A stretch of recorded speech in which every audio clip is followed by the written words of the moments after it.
اور ہم نے اپنی علمی کمائیگی کا ہمیں احساس دلایا ہے، اور سچر کمیٹی کی بنیاد پر میں سمجھتا ہوں کہ ہزارہ جگہوں پر ماتمی اجلاس ہوئے، لیکن افسوس کہ عملی طور پر کام کا آغاز بہت کم جگہوں پر ہوا ہے۔ اور اس وقت میں آپ کو تاریخ کے حوالے سے کہنا چاہوں گا کہ آپ اگر ابتدائے آفرینت سے دیکھیں تو حضرت سیدنا آدم علیہ السلام کو فرشتوں پر جو کمال حاصل ہوا تھا وہ علم کی بنیاد پر۔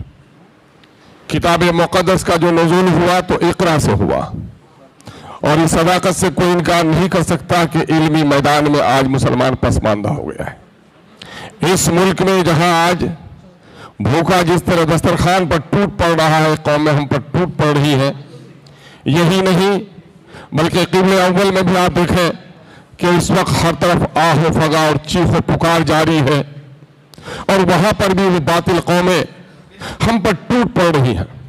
کہیں عزت و ناموس کا سودا ہو رہا ہے، معصوم فرشتہ صفت بچوں کے بدن سے لہو لہان بدن ان کا نظر آ رہا ہے۔ کتنی عصمتیں لوٹی، کتنا جانی و مالی نقصان ہوا۔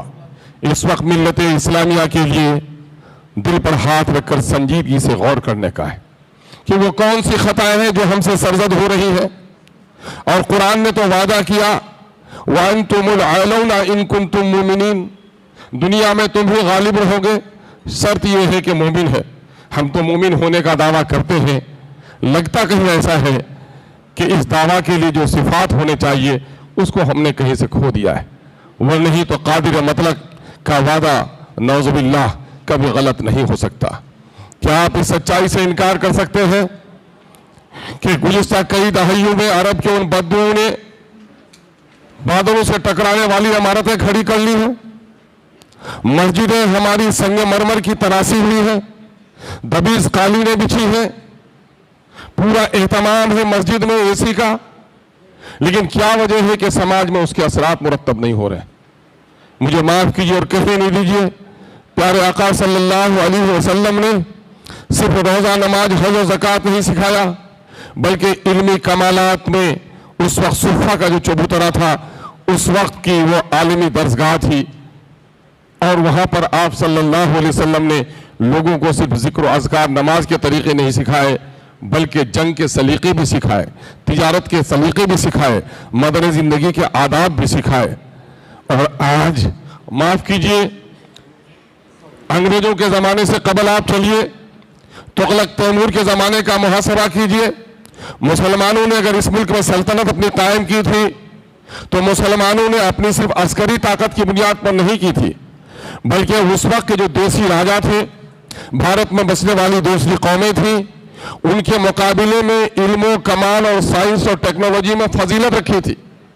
ناسا میں آج اگر کسی کی تصویر لگی ہے تو وہ مودی جی کے پتا جی کی نہیں لگی ہے، وہ ٹیپو سلطان کی لگی ہے۔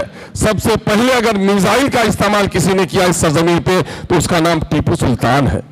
اس کا معنی یہ ہے کہ ہمارے حکمراں صرف عیش و طرب کے طالب نہیں تھے، بلکہ وہ سائنس اور ٹیکنالوجی میں بھی باکمال حیثیت رکھتے تھے۔ مسلمانوں نے علمی اعتبار سے، عسکری یعنی فوجی اعتبار سے، ایڈمنسٹریشن کے اعتبار سے، عدل و انصاف کے اعتبار سے وہ کمال حاصل کیا کہ اللہ تبارک تعالیٰ نے اس ملک میں اس کو فضیلت بخشی اور یہاں پر وہ بادشاہ بنے، یہاں کے وہ سلطان بنے۔ لیکن تساہلی آئی، اور میں آپ کو بتا دوں یہ تساہلی جو مغلیہ کے زمانے میں آئی تو جس کے نتیجے میں سائنس اور ٹیکنالوجی میں یورپ نے جب بہت بڑا کام کر لیا، یہ پیچھے رہ گئے۔ 12ویں صدی عیسوی میں ہی یورپ میں مذہبی بگاڑ سے بغاوت کر کے، چونکہ آپ جب بھی دیکھیں گے علمی تاریخ کو، تعلیم کی تاریخ کو دیکھیں گے تو ہمیں سے تعلیم و تدریس کا کام مذہبی پیشواؤں نے شروع کیا۔ گرجا میں تعلیم دی جاتی رہی، مسجدوں میں تعلیم دی جاتی رہی، منابر میں تعلیم دی جاتی رہی، لیکن جب گرجا کے وہاں تسلیس کے عالموں نے اپنے علم کو صرف اپنے عبادات کے حصار میں رکھ لیا تو اس وقت کے اسکالرز نے بغاوت کی اور یونیورسٹی کا تصور 12ویں عیسوی میں سامنے میں آیا، اور کلیسا سے تعلیم کو چھین کر لوگوں نے آزادانہ تعلیمی ادارے قائم کیے، اور ان آزادانہ تعلیمی اداروں میں سائنس اور ٹیکنالوجی پر تحقیق ہوئی۔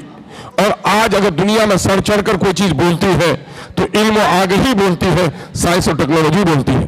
میں تطہیر افکار کے لیے کہنا چاہتا ہوں، میں تو مبتدی شاگرد ہوں، ہم نے اپنے علماء اور اپنے اکابرین سے سنا ہے کہ اللہ تبارک تعالیٰ نے اپنے نبیوں کو بھی بھیجا، اس زمانے کے علمی برتری پر فضیلت بخشی آپ نے۔ داؤد علیہ السلام کے زمانے میں لہن کی بڑی قدر و منزلت تھی، چنانچہ اللہ تبارک و تعالیٰ نے حضرت داؤد علیہ السلام کو وہ لہن پاکیزہ عطا فرمایا کہ پرندے بھی رک جاتے تھے۔ حضرت موسیٰ کلیم اللہ کے زمانے میں ساحری کا بڑا چلن تھا، اور اللہ نے اپنے نبی کو وہ معجزہ دیا کہ تمام تر لوگوں کی ساحری ختم ہو گئی۔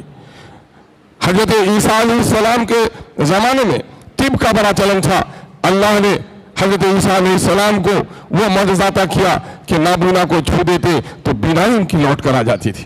نبی مکرم صلی اللہ علیہ وسلم کے زمانے میں، سرور انبیاء کے زمانے میں فصاحت و بلاغت کا بڑا چلن تھا، تو اللہ تبارک تعالیٰ نے اپنے حبیب نبی و امی کو وہ بلاغت و فصاحت والی زبان عطا کی کہ عرب میں اس کا کوئی ہمسر نہ تھا۔ آج کا زمانہ بلا شبہ سائنس اور ٹیکنالوجی کا زمانہ ہے۔ ہماری شریعت، تفقہ فی الدین، عبادات، عقائد، یہ تو ہماری بنیادی چیزیں ہیں، اس سے مفر نہیں، لیکن وقت کے تقاضوں کے مطابق سائنس اور ٹیکنالوجیز کا دامن ہم سے کہیں نہ کہیں چھوٹ گیا ہے۔ یہی وجہ آپ مغلیہ سلطنت کے زوال کی بھی دیکھی ہوگی۔ مجھے یاد ہے کہیں پڑھا میں نے کہ سر سید علی الرحمن نے آثار الصنادید لکھی، اور اس نے غالب سے گزارش کی کہ آپ اس کا مقدمہ لکھ دیں۔ غالب نے پڑھا اور برجستہ کہا، سید تو کس قبرستان کے قصے سنا رہا ہے؟ میں ابھی کلکتہ سے لوٹ کر آیا ہوں، میں نے انگریزوں کے کمالات دیکھے ہیں، گلیوں میں اس نے چاند اتار دیا ہے، بجلی کے کچھ کھمبے لگے تھے، اور ان کے سائنسی جو کمالات دیکھے تھے۔ تو سر سید سے کہا، سر سید اپنا نظریہ بدل، قوم کی حالت بری ہے، ان کو جدید تعلیم سے اگر تو آراستہ نہ کیا تو جو خون کے آنسو آج روتے ہو، کل ہمیں زیادہ رونا پڑے گا۔ یہ ٹرننگ پوائنٹ ہے سر سید علی الرحمن کی زندگی میں۔ 1857 کا جو تحریک کی آزادی تھی، جس کو ہمارے مخالفین نے غدر کہا، اس کے بعد اگر مسلمان اپنی زندگی، علمی زندگی کا محاسبہ کرے تو وہ دیکھے گا کہ آپ دیکھیں گے کہ تغلق اور تیمور کے زمانے میں دلی میں 1000 مدارس تھے جو جدید مدارس تھے۔ ان مدرسوں کے فارغین صرف مسجد کے امام مؤذن نہیں بنا کرتے تھے، بلکہ ان مدرسوں کے فارغین امین ہوا کرتے تھے، زمین کا ریونیو کا کام دیکھتے تھے، عدالت کے منصف ہوا کرتے تھے، اور اس وقت طب میں بھی ان کا بڑا دخل تھا۔ لیکن آپ دیکھیں گے کہ بعد کو 1857 میں سے قبل مسلمانوں کے مفتی اور قاضی کی تنخواہ بھی انگریز بدستور مغلیہ سلطنت کے زمانے کی طرح دے رہے تھے۔ لیکن مودی کے اولادوں کو بتا دو کہ مسلمانوں کو اتنی رعایت ملنے کے باوجود بھی 1857 میں اگر مسلمانوں نے بڑھ چڑھ کر لڑائی لڑی تھی تو اس ملک کی عزت اور عصمت اور آبرو کو بچانے کی لڑائی لڑی تھی، چونکہ اس وقت انگریزوں کے تسلط کی وجہ سے کہیں نہ کہیں انگریز صرف اپنی سیادت، اپنی سرداری، اپنی حکمرانی نہیں بلکہ اپنی مذہبی دعوت کو بھی پیش کرنے لگے تھے، اور ہندوؤں کے بچوں کو عیسائی بنانے لگے تھے۔ اور اس کو دیکھ کر سر سید علی الرحمن کے درمیان تو بیداری آئی، لیکن 1857 سے پہلے کے ہمارے علماء نے کہا کیا اگر انگریزوں کے ناپاک قدم تادیر یہاں پر قائم رہ گئے تو ہمارا بچہ بھی رحمان سے بے نیاز ہو جائے گا، اور ہندوؤں کا بچہ بھی رام سے بے نیاز ہو جائے گا۔ اس لیے میں بڑے فخر کے ساتھ کہتا ہوں کہ رام کے نام پر دنگے کرانے والوں، رام کے دشمن انگریزوں کو بھی اگر بھگانے کا کام کسی نے کیا تو ہمارے علماء نے شہادت دے کر تمہارے عقیدے کی حفاظت کرنے کا کام کیا ہے۔ اور آج کیا ہے ماحول کہ آج ماحول 1857 کے بعد مسلمانوں سے عداوت کی، انگریزوں کا ظلم یک طرفہ طور پر مسلمانوں پر ہوا۔ یہ تو مودی اور ان کے لوگ یہ تو انگریزوں سے معافی مانگتے پھرتے تھے، اور اس وقت مسلمانوں کی رہی سہی جو تعلیمی جو کچھ مراعات ان کو میسر تھی انگریزوں نے چھین لیا۔ اس وقت ہمارے علماء نے اکابرین نے سوچا کہ دنیا تو ہمارے ہاتھوں سے رخصت ہو گئی ہے، اگر ہم نے اپنے ادارے عنصر نو قائم نہیں کیے تو دین بھی ہماری نسلوں کے سینوں سے رخصت ہو جائے گا۔ اس پر سبقت لے گئے،